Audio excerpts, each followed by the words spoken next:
Ils ont ignoré notre mariage, ont ignoré chaque fête, et ont agi comme si mon mari ne méritait pas de faire partie de la famille. Pendant 9 ans, pas un seul appel. Puis son entreprise a fait la une des journaux. 3 jours plus tard, ma mère se tenait sous mon porche avec un dossier à la main et a dit « Nous avons fait une liste de ce qui est dû à la famille ». J'ai regardé la première page et j'ai commencé à rire. Bonjour à tout le monde, je m'appelle Émilie Waverly. J'ai 34 ans. 3 jours après que l'entreprise de mon mari autiste a été introduite en bourse, ma mère s'est tenue sous mon porche avec un dossier de couleur crème et a dit « Nous avons fait une liste de ce qui est dû à la famille ». Et quand je l'ai ouvert, j'ai tellement ri que j'ai dû me retenir au cadre de la porte. Non pas parce que c'était drôle, mais parce que pendant 9 ans, ma famille avait agi comme si mon mari Nathan était une source de honte dont je devais me débarrasser en grandissant. Ils ont ignoré notre mariage. Ils ont ignoré chaque Noël, chaque anniversaire, chaque visite à l'hôpital, chaque petite étape de la vie tranquille dont les familles normales font au moins semblant de se soucier. Mon père n'a jamais appelé Nathan son gendre une seule fois. Ma sœur, Belle, disait son nom avec cette voix prudente et mielleuse que les gens utilisent quand ils pensent que la gentillesse et la pitié sont la même chose. Et ma mère a renvoyé notre invitation de mariage avec une note autocollante jaune attachée. Émilie, s'il te plaît, réfléchis au genre de vie que tu choisis. Pas de réponse d'invitation, pas d'excuses, juste cela. J'ai gardé cette note autocollante dans un tiroir pendant des années. Non pas parce que je voulais me torturer, mais parce que j'avais besoin de la preuve que je n'avais pas imaginé la façon dont il nous avait effacés. Donc, quand ma mère, Patricia Voss, est apparue sous mon porche dans un manteau de couleur camel qu'elle ne portait que lorsqu'elle voulait avoir l'air blessée et importante, tenant ce dossier comme s'il s'agissait d'une convocation légale venant du ciel, j'ai su que quelque chose avait changé. Pas dans son cœur, dans sa bouche. L'entreprise de Nathan, Lati Arbor, était entrée en bourse ce lundi-là. C'était aux informations locales, puis dans les émissions financières nationales, puis dans chaque groupe de discussion familiale dont j'avais été exclu depuis presque une décennie.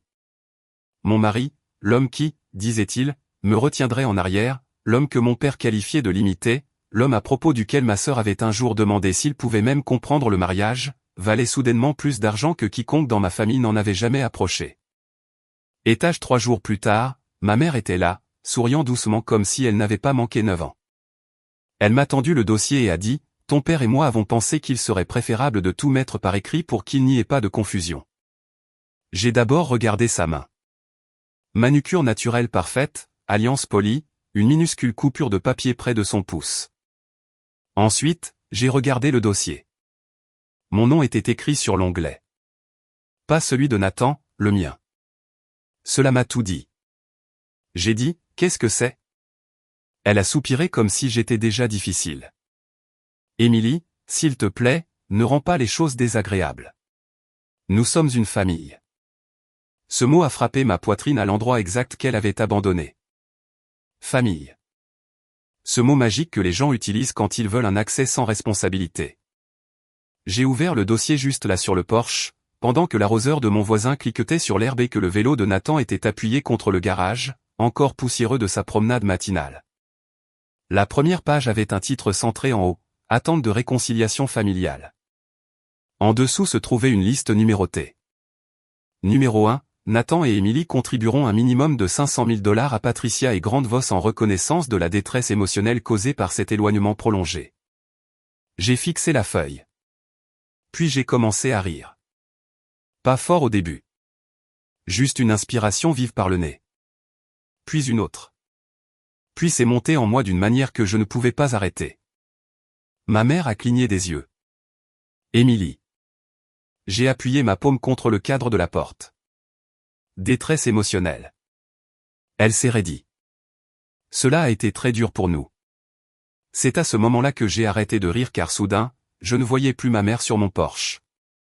Je voyais la rangée de sièges vides à mon mariage. 8 chaises du côté de la mariée, au premier rang, réservées avec un ruban blanc et de petites branches d'eucalyptus parce que je croyais encore qu'il pourrait venir. Je voyais Nathan à la réception, debout dans son costume gris avec ses mains fermement croisées devant lui, faisant semblant de ne pas remarquer que la table de ma famille avait des salades intactes et aucun corps. J'entendais le message vocal de mon père de la veille du mariage. Émilie, si tu vas jusqu'au bout de cette histoire, ne t'attends pas à ce que nous célébrions une erreur. J'avais écouté ce message vocal dans la suite nuptiale à 6h13 du matin pendant que ma maquilleuse déballait ses pinceaux et me demandait si je voulais du café. Je n'ai pas pleuré à ce moment-là. Je n'ai pas pleuré quand ma sœur a publié des photos d'un week-end au lac ce même jour avec la légende « Les moments en famille sont tout ce qui compte ». Je n'ai pas pleuré quand ma mère m'a envoyé un message 6 semaines plus tard seulement pour me demander si j'avais enfin retrouvé la raison. J'ai construit une vie à la place. Un petit appartement au-dessus d'une boulangerie. 2 tables de chevet d'occasion qui ne correspondaient pas. Les tableaux blancs de Nathan recouvrant le mur de la salle à manger. Mon travail d'enseignante. Ces longues nuits à coder avec des écouteurs sur les oreilles. Non pas parce qu'il avait froid, mais parce que le son frottait contre son système nerveux comme du papier de verre. Il était brillant, littéral, doux, honnête d'une manière qui mettait les gens malhonnêtes mal à l'aise. Et ma famille m'a puni de l'avoir choisi. Maintenant, ma mère se tenait sous mon porche avec un dossier rempli de factures pour la douleur qu'elle s'était infligée à elle-même. J'ai tourné la page et le numéro 2 était pire. Le numéro 2 disait qu'il était attendu de Nathan qu'il publie une déclaration publique remerciant mes parents pour leur soutien précoce et leur valeur familiale. Je l'ai lu 2 fois parce que mon cerveau refusait d'accepter les mots dans cet ordre. Soutien précoce. Valeur familiale. Ma mère se tenait sous mon porche dans son manteau beige, le même qu'elle portait à l'église quand elle voulait que les gens pensent qu'elle était plus douce qu'elle ne l'était, et observait mon visage comme si elle attendait de la gratitude. Nathan ne serait pas là où il est sans stabilité familiale, a-t-elle dit. J'ai levé les yeux lentement. Tu veux dire la stabilité familiale de ne pas nous parler pendant 9 ans? Sa bouche s'est pincée. Émilie, ne sois pas vulgaire. C'était le mot préféré de ma mère pour désigner la vérité quand celle-ci l'embarrassait. Derrière elle, l'érable dans notre cour avant laissé tomber des feuilles oranges sur l'allée. Nathan avait planté cet arbre le premier printemps après notre mariage quand nous croyions encore que peut-être ma famille avait juste besoin de temps. Il avait mesuré le trou 3 fois, aligné le jeune arbre avec le poteau du porche, et m'avait demandé si cela semblait équilibré. Je me souviens de mon père, grande Voss, passant en voiture cet après-midi-là dans son camion argenté sans ralentir. Il nous a vus. Il a continué à conduire. C'était cela, leur soutien précoce. J'ai tourné à la page suivante. Il y avait une section dactylographiée appelée Contributions historiques. En dessous, ma mère avait énuméré des choses comme mes leçons de piano d'enfance, mes frais d'inscription à l'université, mon appareil dentaire, et le sacrifice maternel général. Le sacrifice maternel avait un montant en dollars à côté. 86 000 $. J'ai ri une fois, non pas parce que c'était drôle, mais parce que quelque chose s'est brisé en moi d'une manière nette et lumineuse. Tu as détaillé mon enfance en facture? Ai-je demandé. Patricia a levé le menton. Nous avons investi en toi. Non, ai-je dit, vous m'avez élevé. Il y a une différence, a-t-elle dit, entre élever une fille qui honore sa famille et en élever une qui disparaît dans un mariage étrange. Le mot était lâché. Pas difficile, pas inattendu, pas nous ne le comprenions pas. Étrange. Mon mari avait toujours été étrange pour eux parce qu'il ne produisait pas de réconfort sur commande. Nathan ne riait pas aux blagues qu'il ne comprenait pas. Il ne remplissait pas le silence avec des absurdités. Lors des dîners de famille, il s'asseyait à côté de moi, les mains croisées, répondant directement aux questions, tandis que ma sœur Bethany Voss levait les yeux au ciel à travers la table comme s'il était une mauvaise odeur. Un repas de l'Action de grâce, 2 mois avant nos fiançailles, ma tante Linda a demandé à Nathan ce qu'il faisait comme travail. Il a commencé à expliquer l'infrastructure de données, prudent et précis, et mon frère Darren l'a interrompu au milieu. Donc en gros, les ordinateurs, a dit Darren en souriant avec suffisance. Nathan a hoché la tête. En partie. Bethany a chuchoté fort, Émilie a toujours aimé les projets de sauvetage. Tout le monde l'a entendu. Personne ne l'a corrigé. J'ai senti la main de Nathan s'immobiliser sous la table. Elle ne s'est pas retirée, elle n'a pas tremblé, juste immobile comme s'il essayait de rendre son corps plus petit pour que la pièce cesse de le remarquer. Plus tard dans la voiture, je me suis excusé jusqu'à ce que ma gorge me fasse mal.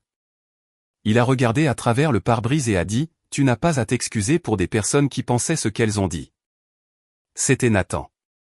Il gaspillait rarement ses mots, ce qui signifiait que lorsqu'il les utilisait, ils restaient. Le pire, c'est que ma famille ne m'avait pas toujours ignoré. Il m'aimait quand j'étais utile. Quand mon père avait besoin d'aide pour gérer ses factures médicales après son opération du genou, c'était moi qui m'asseyais à la table de sa cuisine pour trier les enveloppes pendant que Bethany publiait des photos de vacances depuis Charleston. Quand ma mère organisait le réveillon de Noël, j'arrivais tôt, je cuisinais les accompagnements, je lavais les plats de service et je partais avec des restes emballés pour tout le monde sauf moi. J'étais la fille fiable.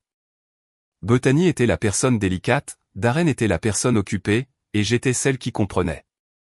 Quand Nathan m'a demandé en mariage, cet arrangement s'est brisé parce que pour la première fois, j'ai choisi quelqu'un qui n'exigeait pas que je me fasse toute petite. Ma mère m'a appelé le matin après que je lui ai dit que nous étions fiancés. Elle n'a pas dit félicitations. Elle a dit, as-tu pensé aux enfants? J'ai dit, un jour, peut-être. Et s'ils sont comme lui? Je me souviens d'être debout dans la buanderie de notre vieil appartement, tenant une serviette humide, entendant le sèche-linge taper derrière moi comme un second battement de cœur. Comme gentil? Ai-je demandé. Comme brillant? Comme honnête? Elle a soupiré. Ne déforme pas mes mots. Mais je ne les avais pas déformés. Je les avais enfin exposés à la lumière. Après cela, tout est devenu un test. Ils ont demandé si Nathan pouvait supporter un mariage. Ils ont demandé s'il me ferait honte pendant les vœux. Mon père a suggéré une cérémonie au tribunal pour maintenir la pression à un niveau bas, ce qui semblait prévenant jusqu'à ce que Bethany annonce que sa deuxième fête prénatale aurait 90 invités et un chariot à champagne. Quand nos invitations ont été envoyées, ma mère a appelé pour dire qu'elle et papa avaient des inquiétudes. 2 semaines plus tard, Bethany m'a envoyé un message avec une photo de son enfant en bas âge tenant une pancarte qui disait « Désolé tante Émilie, nous ne pouvons pas venir ». Aucune explication, juste un accessoire. Le jour de notre mariage, 6 chaises sont restées vides au premier rang. Ma mère, mon père, Bethany, Darren, tante Linda et ma grand-mère, Ruth. Nathan l'a remarqué avant moi. Il a serré ma main et a dit « Regarde-moi ». Alors, je l'ai fait. Je l'ai épousée en regardant le seul visage dans cette pièce qui ne m'avait jamais demandé de mériter ma place. Et maintenant, ma mère était sous mon porche en train de demander un demi-million de dollars et un remerciement public. J'ai tourné une autre page du dossier. Le numéro 3 était intitulé Tort lié au fait. En dessous, ma mère avait énuméré 9 Noëls, 9 repas de l'Action de grâce, 7 brunchs de Pâques et de multiples anniversaires compromis par le silence d'Émilie. Mon silence? Ai-je dit. Les yeux de Patricia ont jeté un coup d'œil vers la maison. Nous avons tendu la main en esprit. En esprit? Nous espérions que tu changerais d'avis. Tu as bloqué mon numéro pendant 3 ans. C'était pour établir des limites. Tu as renvoyé la couverture pour bébé que j'avais envoyée par la poste à Bethany. Elle s'est sentie jugée par cela. Elle était enceinte. Elle s'est sentie jugée. Ma mère l'a répété comme si le dire 2 fois rendait la chose sensée. Je pouvais sentir la chaleur monter dans ma poitrine, mais ma voix est restée calme. Cela nous a surprises toutes les deux. Que veux-tu réellement? Ai-je demandé. Elle a tapoté le dossier avec un ongle manucuré. Nous voulons guérir correctement, avec une structure, avec un paiement, avec une reconnaissance, a-t-elle corrigé. L'argent est une forme de reconnaissance. Depuis l'intérieur de la maison, j'ai entendu le doux cliquetis de Nathan posant sa tasse dans l'évier. Il n'était pas venu à la porte. Non pas parce qu'il avait peur, mais parce qu'il savait que j'avais besoin de décider si ma famille avait encore accès à moi. C'était la différence entre le contrôle et l'amour. Ma mère s'est penchée plus près. Émilie, tu dois faire attention. Les gens regardent Nathan maintenant. Les journalistes, les investisseurs, la communauté, l'éloignement familial ne donnent pas une bonne image. Parce qu'en dessous de ce titre, il y avait des noms. Mes parents, Bethany, Darren, tante Linda, et à côté de chaque nom, ma mère avait déjà attribué des rôles. La page 4 était intitulée « Dans la police bleu marine soignée de ma mère, plan de réintégration familiale publique ». Pas réunion, pas guérison, réintégration. En dessous se trouvait un tableau avec des dates, des noms, des tenues et des points de discussion. Ma sœur, Lorraine Voss, était répertoriée comme porte-parole principale de la famille. Mon père, Gregory Voss, était répertorié comme présence émotionnelle silencieuse. Mon frère, Miles Voss, qui m'avait un jour dit que Nathan le mettait mal à l'aise au restaurant, était répertorié comme agent de liaison commerciale. Et à côté de mon nom, il était écrit « Émilie exprimera publiquement sa gratitude pour le soutien à long terme de sa famille ». J'ai fixé cette phrase jusqu'à ce que les lettres cessent de ressembler à de l'anglais. Puis j'ai vu la tâche de Nathan. Nathan reconnaîtra que la famille Voss a cru en lui avant le public. J'ai ri une fois. Non pas parce que c'était drôle, mais parce que mon corps refusait de produire un autre son. Les lèvres de ma mère se sont pincées. C'est exactement le genre de réaction dont j'avais peur. Tu avais peur que je le lise. J'avais peur que tu sois sur la défensive. Nathan s'est approché derrière moi, sans me toucher, parce qu'il attendait toujours la permission quand les émotions étaient fortes. Il savait que ma famille m'avait entraîné à me figer quand j'étais acculé. Sa voix était calme. Patricia, vous n'avez pas cru en moi. Ma mère a regardé par-dessus mon épaule comme s'il avait interrompu un office religieux. Nathan, a-t-elle dit prudemment. Ce n'est pas le moment pour le littéralisme. C'était là, la petite lame. Pas de cris, pas d'insultes, juste la correction douce qu'elle utilisait chaque fois que Nathan répondait honnêtement. Le littéralisme, tout comme la vérité, était un symptôme. Je l'ai senti s'immobiliser derrière moi.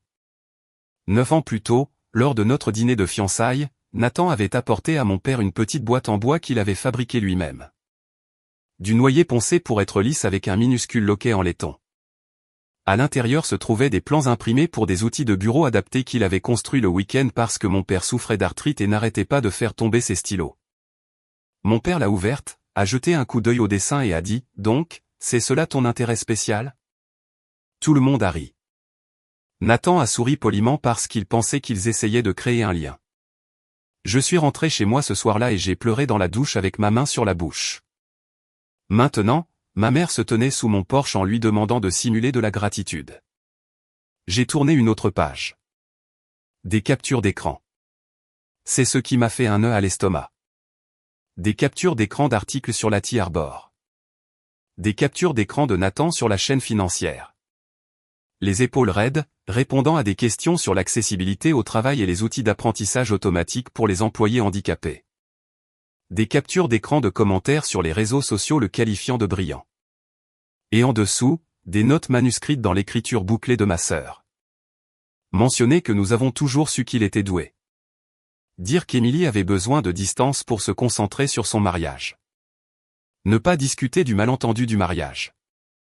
Le malentendu du mariage. J'ai levé les yeux lentement. Lorraine a aidé pour cela. Ma mère n'a pas scié. Ta sœur est très douée pour la communication. La communication ? Elle travaille dans la stratégie de marque de bougies de luxe. Elle comprend le ton. Nathan a émis un petit son derrière moi. Pas un rire, plutôt comme de l'incrédulité s'échappant par une fissure. Puis ma mère a dit, nous ne sommes pas ici pour nous disputer au sujet du passé. Et je ne sais pas ce qui s'est brisé en moi, mais quelque chose s'est brisé. Pas bruyamment, proprement. J'ai reculé de l'embrasure de la porte, j'ai marché jusqu'à la table console près des escaliers et j'ai pris mon téléphone. Ma mère a suivi mon mouvement avec suspicion. Qu'est-ce que tu fais ? Je vérifie quelque chose. J'ai ouvert le dossier que Nathan et moi avions nommé boîte grise. Non pas parce que nous préparions une vengeance, mais parce que pendant les premières années après le mariage, quand je croyais encore que ma famille reviendrait si j'expliquais simplement mieux les choses, j'avais tout gardé. Chaque invitation ignorée, chaque carte de Noël renvoyée, chaque message vocal où ma mère disait qu'elle n'était pas prête à normaliser cela, chaque message de Lorraine disant qu'elle ne pouvait pas exposer ses enfants aux crises de Nathan. Même si la seule crise qu'elle avait jamais vue était lui quittant un restaurant bruyant avant d'avoir une attaque de panique. J'ai fait défiler jusqu'à la photo de notre mariage. 2 rangées vides du côté de la mariée. 8 programmes en ivoire soigneusement glissés dans les chaises, chacun avec une petite branche d'eucalyptus. J'avais fait les nœuds moi-même la veille parce que je n'arrêtais pas de penser que peut-être il se montrerait. Peut-être que la circulation était mauvaise. Peut-être que mon père se glisserait à l'intérieur pendant les vœux. Peut-être que ma mère déciderait que l'amour importait plus que la fierté. J'ai tourné le téléphone vers elle. Tu as appelé cela un malentendu. Ma mère a regardé la photo pendant une demi-seconde. C'était une période très douloureuse pour tout le monde. Non, ai-je dit, C'était une période douloureuse pour moi. Son visage s'est durci. Tu l'as choisi, lui, au lieu de nous. La main de Nathan a finalement touché mon épaule légèrement. Une permission, pas un sauvetage. J'ai fait glisser vers le fichier suivant et j'ai appuyé sur lecture. La voix de ma mère a rempli le porche. Plus vieille mais reconnaissable entre toutes. Émilie, si tu vas jusqu'au bout de ce mariage, ne t'attends pas à ce que nous soyons assis là et fassions semblant d'approuver. Le mariage est déjà assez difficile sans choisir quelqu'un qui aura toujours besoin d'être géré. Le porche est devenu silencieux.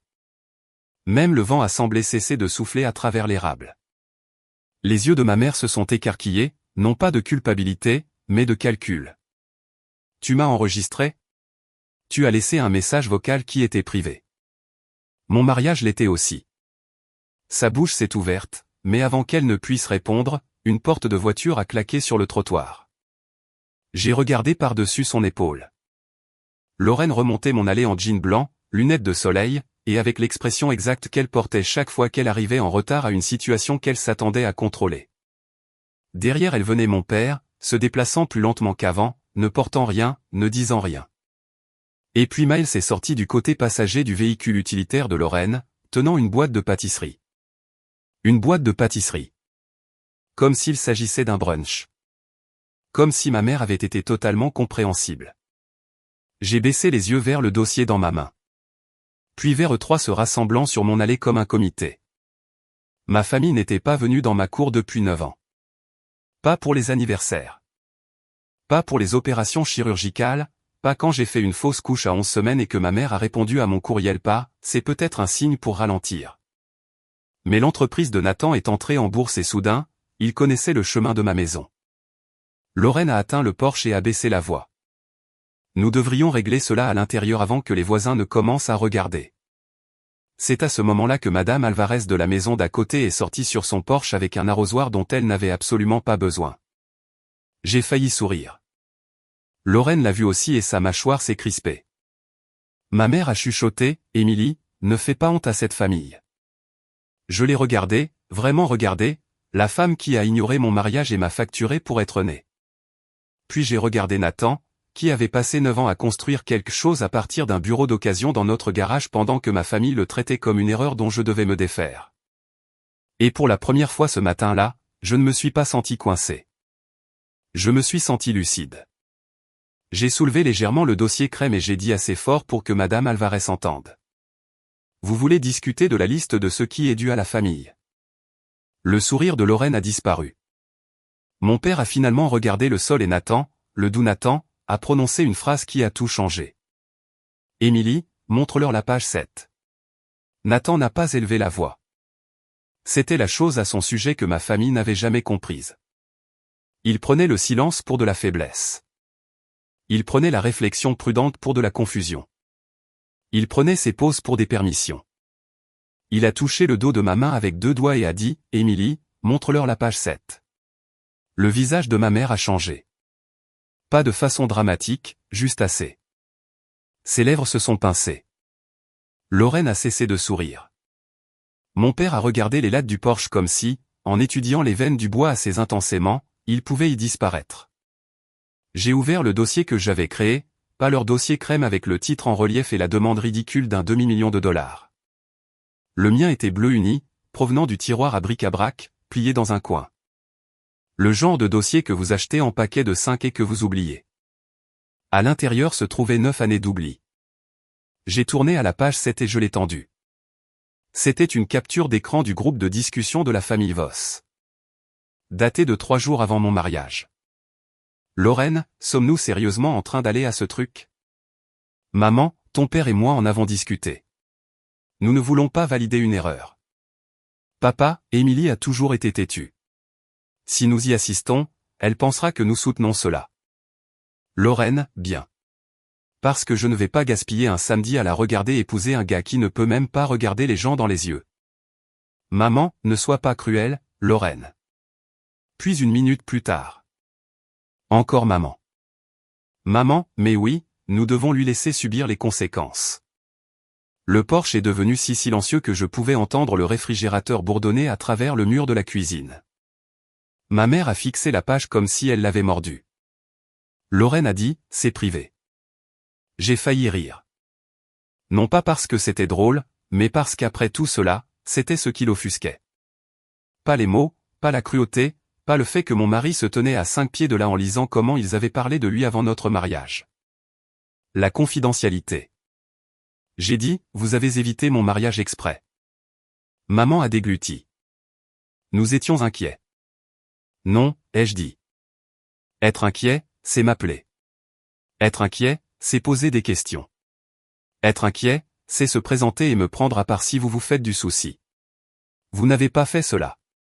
Vous avez mis en scène une absence. Mon père a finalement levé les yeux. Émilie, personne n'a rien mis en scène. Nathan s'est avancé et m'a tendu une autre feuille. Page 8. Une photo de notre réception de mariage. 8 chaises vides à la table avant gauche. Le marque-place de ma mère. Celui de mon père. De Lorraine. De tante Marcie. De l'oncle Don. 2 cousins, grand-mère Ruth, qui m'avait appelé en pleurant le matin du mariage parce que maman lui avait dit que ce serait perturbant si elle venait. J'ai brandi la photo. Vous n'êtes pas juste resté à la maison, ai-je dit. Vous avez aussi dit aux autres de rester à la maison. Les joues de Lorraine se sont couvertes de taches rouges. Grand-mère Ruth avait 82 ans. Ne la mêle pas à cela. Elle m'a envoyé une lettre, ai-je dit. La tête de ma mère s'est redressée d'un coup. Je l'ai sortie de la pochette arrière du dossier. Le papier était doux d'avoir été plié et déplié au fil des ans. Je ne l'ai pas lu en entier. Je n'en avais pas besoin. Juste une phrase. Ta mère a dit que si je venais, je choisirais ta nouvelle vie au lieu de la famille. Mon père a chuchoté, Patricia. Les yeux de ma mère ont lancé un éclair vers lui. Ne commence pas. Et c'était là. La fissure. Pendant 9 ans, ils avaient tous bougé comme une seule machine. Maman décidait. Papa adoucissait les choses. Lorraine les décorait avec une blague. Tous les autres obéissaient. Mais l'argent fait des choses étranges à la loyauté. L'argent arrache les masques. Maman a tendu la main vers le dossier bleu. Donne-moi cela. J'ai reculé. Non. Émilie. C'est exactement ce que je veux dire, a-t-elle dit, sa voix devenant tranchante. Tu collectionnes les griefs. Tu punis les gens. Tu rends les choses désagréables alors que nous essayons de les réparer. Nathan a dit, en nous facturant. Lorraine s'est tournée vers lui. Tu n'as pas le droit de parler comme si tu étais la partie lésée. Il a cligné des yeux une fois. Je suis la partie lésée. Les mots ont frappé plus fort parce qu'il les a dit si simplement. Un père qui s'asseyait sur le sol du couloir avec notre fille Clara pendant les orages et comptait les secondes entre les éclairs et le tonnerre jusqu'à ce qu'elle cesse de trembler. Ma mère ne savait pas quoi faire avec une personne qu'elle ne pouvait pas contrôler, alors elle le qualifiait de difficile. J'ai tourné une autre page. Cela date d'il y a 2 semaines, ai-je dit. Le visage de Lorraine s'est vidé de son sang avant même que je ne le montre. C'était un courriel, pas d'elle, de son mari, Éric Malaloy. Il me l'avait transféré avec une seule phrase. Je suis désolé. Vous devez savoir que le courriel venait de Lorraine et était adressé à ma mère. Objet, avant de contacter Émilie. Maman, si les actions de Nathan valent ne serait-ce que la moitié de ce que dit l'article, nous devons faire attention. Nous ne pouvons pas arriver en ayant l'air avide. Encadrer cela autour de la guérison. Mentionner les fêtes. Mentionner l'alerte cardiaque de papa. Ne vous excusez pas trop ou elle pensera qu'elle a un moyen de pression. En dessous, la réponse de ma mère. Je suis d'accord. Nous méritons quelque chose après la honte qu'elle nous a fait subir. Mon père a attrapé la rampe du Porsche. Lorraine a chuchoté, Éric t'a envoyé cela. J'ai dit, c'est cela qui te contrarie? Elle m'a regardé avec une panique pure maintenant. Pas du regret, de l'exposition. La voix de maman s'est faite basse. Tu n'as aucune idée de ce que c'était pour nous. Et d'une certaine manière, cette phrase a fait plus mal que le dossier. J'ai dit, quoi? Qu'est-ce que c'était comment? Elle a fait un geste vers Nathan sans le regarder. L'expliquer. Expliquer tes choix. Les gens posaient des questions, Émilie. Il se demandait pourquoi tu t'étais précipité dans ce mariage. Il se demandait pourquoi il semblait si bizarre. Nous avons dû vivre avec cela. Mon père a dit, Patricia, arrête. Mais elle ne l'a pas fait. Elle n'avait jamais su comment s'arrêter quand elle disait enfin la vérité. Tu nous as humiliés, a-t-elle dit. Le Porsche a basculé sous mes pieds. C'était cela. Pas de la peur, pas de l'inquiétude, pas de la protection, de l'humiliation. J'ai regardé Nathan. Son visage était calme, mais sa main s'était fermée en poing sur le côté. J'ai regardé de nouveau ma mère. Vous avez manqué mon mariage parce que vous aviez honte. Elle n'a rien dit. Vous avez manqué les Noëls parce que vous aviez honte. Toujours rien. Vous avez ignoré votre petite fille parce que vous aviez honte. Mon père a tressailli. Lorraine a essuyé sa joue, en colère d'être en train de pleurer. Maman a levé le menton. Nous sommes toujours ta famille. J'ai hoché la tête lentement. Puis j'ai ramassé leur dossier crème et je l'ai ouvert à la page de la demande de paiement. Celle qui disait compensation pour détresse émotionnelle. Celle qui disait 500 000 $. Celle qui disait que les fonds devaient être transférés dans les 30 jours ouvrables en guise de geste de confiance restauré. Je l'ai déchiré en deux. Ma mère a halté comme si je l'avais giflé. Puis je l'ai déchiré encore et encore. De petits morceaux nets tombant sur le porche entre nous comme de la neige sale. On ne vous doit pas d'argent pour m'avoir abandonné. J'ai dit, on ne vous doit pas de pardon parce que Nathan a réussi, et on ne vous doit certainement pas l'accès à ma fille parce qu'un journal a finalement imprimé le nom de mon mari. Le visage de mon père s'est un peu froissé au nom de Clara. Il a dit, Émilie, s'il te plaît, pouvons-nous au moins la voir? J'ai failli craquer à ce moment-là parce qu'une partie de moi voulait encore un père qui pensait vraiment cela. Mais avant que je puisse répondre, la petite voix de Clara a retenti de derrière Nathan. Maman. Elle se tenait dans le couloir, tenant son renard en peluche, pieds nus, ses boucles en désordre après sa sieste. Le visage entier de ma mère s'est réorganisé. Doux, chaleureux, d'une vraie grand-mère. Un costume enfilé en une seconde.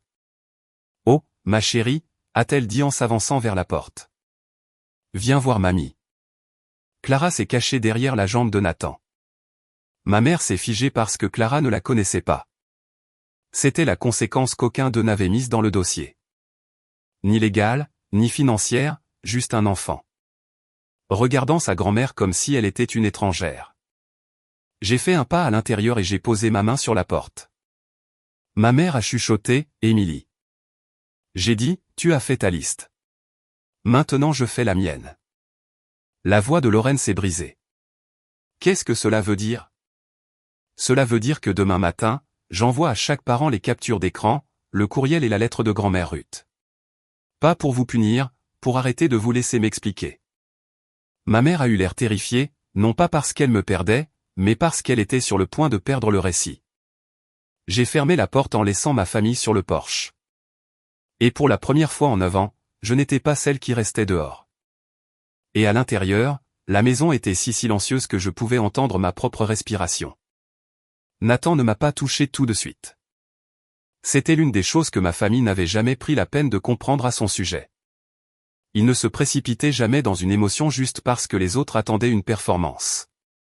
Il a attendu que je me retourne. Puis il a tendu la main. Pas de façon dramatique, pas comme dans un film, juste sa main. Et je l'ai prise. Derrière la porte d'entrée, la voix de ma mère s'est élevée, assez aiguë pour couper à travers le bois. Émilie, ouvre cette porte. Puis mon père, plus bas, gêné. Patricia, arrête. Puis, Lorraine, c'est de la folie. Elle ne peut pas juste faire cela. Nathan a baissé les yeux vers les morceaux de dossier déchirés éparpillés près de mes chaussures et a dit très doucement, il pensait que l'argent te rendrait accessible. Cette phrase m'a frappé plus fort que tous les cris de ma mère parce qu'il avait raison. Pendant 9 ans, j'avais été facile à ignorer parce que m'aimer leur coûtait quelque chose. De la fierté, des excuses, des responsabilités. Mais maintenant que le nom de Nathan était sur les sites d'information financière et que les gens au club de golf de mon père disaient, n'est-ce pas votre gendre? Soudainement, j'étais accessible. Soudainement, j'étais de la famille. Soudainement, ils avaient des attentes. Mon téléphone a commencé à vibrer sur le comptoir. D'abord ma mère, puis Lorraine, puis il a dit « Nous devrions manger ». C'était Nathan. Le monde pourrait être en train de brûler et il se souviendrait que mes mains tremblaient quand ma glycémie baissait. Alors, nous avons mangé des restes de soupe au poulet sur l'îlot de la cuisine pendant que ma famille se tenait sur notre porche en débattant pour savoir si l'humiliation comptait si c'était eux qui la subissaient. 20 minutes plus tard, la sonnette a de nouveau retenti. Je n'ai pas bougé. Nathan, si.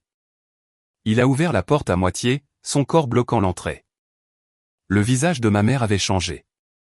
La colère était toujours là, mais maintenant elle portait du maquillage. Sa voix était plus douce. Une douceur publique, du genre de celle qu'elle utilisait quand quelqu'un de l'église regardait. Nathan, a-t-elle dit comme si elle avait un jour mérité le droit de prononcer son nom avec douceur. Cela a pris des proportions démesurées. Il l'a regardée, calme, imperturbable. Oui, a-t-il dit. Vous avez apporté une facture à ma femme. Mon père s'est raclé la gorge derrière elle. Nous ne le passions pas comme cela. Nathan a incliné la tête. Alors comment le pensiez-vous? Personne n'a répondu. Ce silence était la première chose honnête qu'il nous avait donnée de toute la journée. Lorraine s'est avancée en tenant son téléphone. Écoutez, j'ai déjà rédigé une publication. Quelque chose de simple. Tellement fier de notre beau-frère, Nathan, et enthousiaste pour le prochain chapitre de notre famille. Si Émilie veut être difficile en privé, très bien. Mais publiquement, nous devons. Nathan l'a interrompu. Non, un seul mot. Lorraine a cligné des yeux comme si une porte l'avait giflé. La bouche de ma mère s'est pincée. Nathan, tu ne comprends peut-être pas comment fonctionnent les familles, mais... Je comprends les schémas, a-t-il dit. Cela l'a fait taire. Il a continué, toujours calmement. Je comprends que vous avez ignoré notre mariage. Je comprends que vous m'avez qualifié de fardeau. Je comprends que vous m'avez désigné comme le projet spécial d'Émilie dans un message vocal que j'ai entendu parce qu'elle pleurait tellement fort qu'elle a fait tomber son téléphone. Je comprends que quand mon entreprise n'était rien, je n'étais rien pour vous. Et maintenant que l'entreprise a de la valeur, vous vous tenez ici pour demander une part. Ma mère a détourné le regard la première. C'est à ce moment-là que j'ai su que c'était fini. Non pas parce qu'ils étaient désolés, mais parce qu'ils étaient percés à jour. Et des gens comme ma mère pouvaient survivre à la cruauté. Elle l'avait fait pendant des années. Mais elle ne pouvait pas survivre au fait d'être décrite avec exactitude. Nathan a reculé et a dit, « S'il vous plaît, partez. » Mon père m'a regardé par-dessus l'épaule de Nathan. Pendant une seconde, j'ai vu l'homme qui m'avait appris à faire du vélo. L'homme qui épluchait des oranges en une longue spirale et me tendait les morceaux pendant que nous regardions le baseball. Puis il a dit, « Émilie, ne rends pas cela permanent. » Et j'ai réalisé qu'il pensait toujours que les dégâts avaient commencé quand j'avais arrêté de les accepter. Cela l'est déjà, ai-je dit.